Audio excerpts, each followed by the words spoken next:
Good morning, happy Monday, and welcome to Market Monday with me, Kirsten Michelle Gloss with Signature Realty. Welcome back. I haven't been here for 2 weeks. 1 week I took off, I wasn't feeling good, and then last week I celebrated my birthday. I had to take a day to go to the beach. Haven't been yet, so hopefully you have and you've been able to enjoy the weather. This past weekend wasn't the nicest, but hopefully you enjoyed that as well. And now I'm back with statistics and education for you guys. I hope you've been enjoying it thus far, so let's jump right in. So, in July, since I wasn't here for the end of July, I want to update you on those statistics. We did pretty good. Last year we sold 60 houses. This year we were up to 80. The market was moving fast, just like I predicted that it was going to get a little bit quicker at the end of the season here. Now we're moving into school. A lot of people were trying to get in their houses before school started, so the market should be calming down a little bit. I know I have a few buyers that are panicking because there's not a lot on the market and everything is moving really quickly, but I do see a shift in that happening very soon. We'll hold on to that. If not, if you are on your game and you're moving fast and you're getting those houses, congratulations. If not, your time is coming. Just hang tight. So here are some of the August market statistics for so far. We're on the 21st today, so actually the 20th. So it's about what it's going to look like for the month, but we still have some time to finish out. 80 homes sold, that is a great number. Just like I said, compared to last year, things are moving very good. We have 30 new listings. It's a little bit down from last month, but again, like I said, we're going to be slowing down. The market is still going to be strong, but definitely slowing down a little bit because people are settling into school and into that type of season. 171 current active listings. Now that's a little bit lower, again, than we have had for the past month or two. We've been somewhere around 180, 185 up to 190. So that's a little bit of a change. And like I said, you're going to see the market start shifting.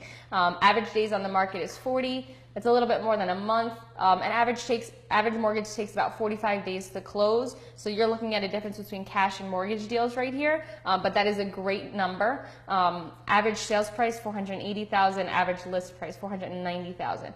Now, those are good numbers. Again, we're staying within the same averages here as we've seen the past few times that I've broadcasted.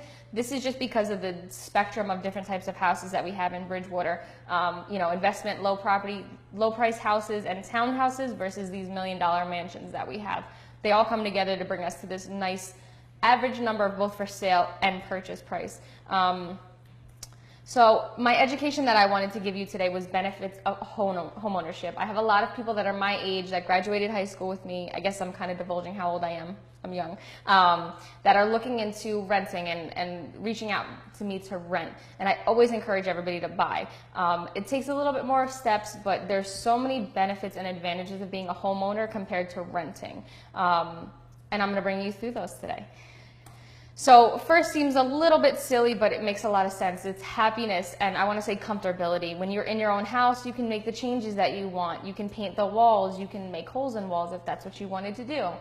It just brings you a little bit more sense of security and possibilities of what you want to do. With renting, you have to be careful. You have neighbors. You have people that you have to please, and things like that. So definitely having your own place and being able to call it yourself, customize it, and to have a real reflection of who you are will definitely bring you happiness. Tax savings. Now this is something that a lot of people don't talk about and a lot of people don't know about, but when you are buying, there's a lot of tax advantages you get. And not only when you are buying, when you go to sell back, the capital gains tax.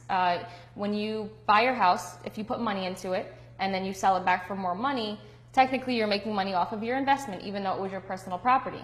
But if you purchase your property, you get a waiver on that tax. So that's, one of the great things that a lot of people don't think about when, taxing, when you're looking at renting versus buying. Next is your appreciation. As I said, the price of your home could possibly go up. If you do, then you have more equity in the house, which is great, especially if you're doing those customizations like we talked about when we were talking about comfortability and happiness. If you're doing those things, the value of your property is definitely going to go up, which is going to be great for you in a few years when you go to sell back or to pass the house on to your kids or whatever you feel like you're going to do with it. Next is equity. Again, the same thing. You're going to be making money in your property. You're going to be gaining equity. You're going to be having that higher net worth. When you're renting, your net worth is zero. When it comes to real estate, because you don't own anything. You're just paying somebody else's mortgage monthly. When you're paying your own, you're building equity and you're building your own net worth.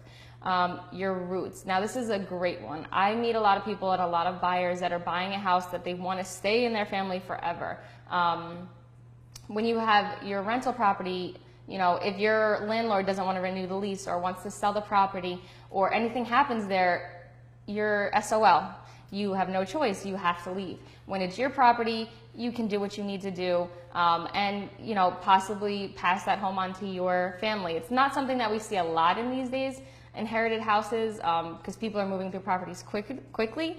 But I love personally the idea of having a house that's been passed down through different generations, and you know, something that's really clear to your family. And education. Now this one sounds a little bit silly, but it's actually, as it says here, research shows children of homeowners earn higher test scores. Now that sounds a little bit silly, because especially if you don't have kids and you're not looking for that. But when you're in one steady environment, when you're not moving around a lot, when you know, have your own place, of course you're going to be a lot more inclined to do better and things like that, because your mind isn't on all these other things. You're stable, you're in a great environment. These tips seem like, or these reasons seem a little silly, some of them, but these are all really good reasons to buy. And that's not even accounting for the fact that you're paying for somebody else's mortgage, and things like that. You know, it's really to your benefit to buy over renting if you're in the perfect situation. Now I want to talk about the fact that it's a lot easier than a lot of people think. Last year I sold a home to somebody that came to see a rental property with me, $1,200, and they didn't feel like they could get pre-approved because of their past. They spoke to one of my mortgage reps, and within a day they were pre-approved, and they got a house in Union for $350,000. And guess what? The day of their closing, they found out that they were expecting. So now if they would have rented and they would have signed a 1-year lease and been stuck in a lease and had another kid in a 2-bedroom apartment, then they would have been, you know, up a creek without a paddle, or just very packed into the apartment, which isn't always the best thing. So it's definitely, if you're looking into renting, it's definitely to your benefit to see if you can purchase, to see if it's in your wheelhouse, to see if you can afford it, because in the long run, it could really help you. And these aren't the only reasons. If you don't know if you're prepared to buy, definitely send me a message, reach out to me, let's talk about it. We can definitely look at the numbers, see what works best for you, what will work best for you in the future, and what the advantages personalized to you are, because of course these aren't going to be the same for everybody. They're always going to be something different. These are just the basics. So I hope you enjoyed my short education today. I'm going to try to bring you little snippets of things like this every week, because I really want everybody to have a great knowledge on the real estate market and what I do. It's one of the biggest decisions you make in your life, whether renting or buying, and I really want to stay on top of that for you guys. I hope you enjoyed my education. As always, thank you for watching my Market Monday. I'll be back next week. If you want to contact me, my contact information is right here. Cell phone number 908-247-8223. And of course on all my social media profiles. If there's anything that you want to see in here, definitely reach out to me. I'd love to provide you with that information. I had a few people that are asking for buyer's information, again, because I told you, because of my age and things like that. So if there's anything that you want to know, let me know. And if not, have a good week. Stay dry. I think it's only supposed to rain Wednesday. Stay dry, and we will see you next week. Take care.